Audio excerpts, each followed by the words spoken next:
Shalom. All praise to Yahawah, bahasham, Yahawashi, bahasham, Racha, Kodash. Double honor to the apostles and elders of Great Millstone that rule well. They bring the word and doctrine, shalom, amen, and peace. And that being to the elect of the nation of Israel. This is just a quick hit. And the gods of the nations are idols. Like it says, Psalm 96:5, for all the gods of the nations are idols, but the Lord Yahawah created the heavens. Right, this whole Islamophobic, I don't know how I came across this article. Yeah, it sort of popped up and I was like, let's see what this is, Islamophobia. Basically, I don't even know about all this drama. But the point is, apparently,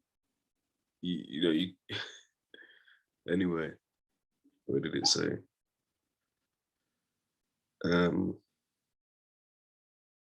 Denied hitting, apparently he hit his girl's mom or whatever. And these men are saying it's cultural.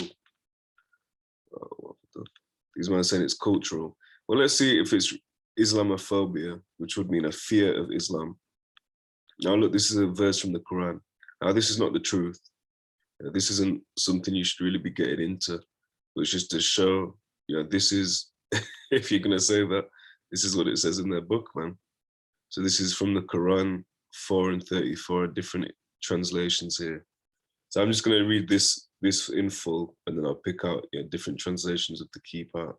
So as men are in charge of women by the right of what Allah has given one over the other and what they spend for maintenance from their wealth. So righteous women are devoutly obedient, guarding in the husband's absence what Allah would have them guard. But those wives from whom you fear arrogance, first advise them. Then if they persist, forsake them in bed. Which, what do the scriptures say? You should not neglect the duties of marriage, and that's the man and the woman, unless you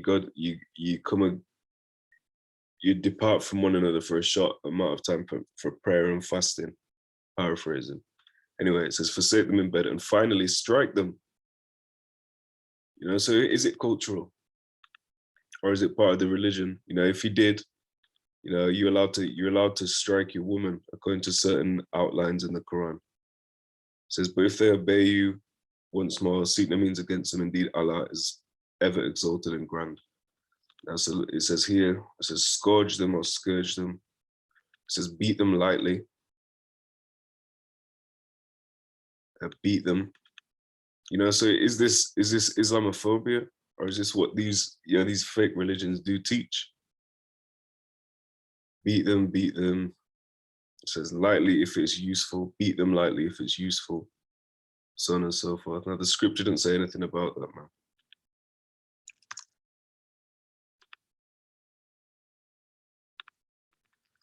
Let's just get it. Psalm 96:5. For the gods of the nations are idols, but Yahawah made the heavens. Right? These come out of these false religions. Shalom.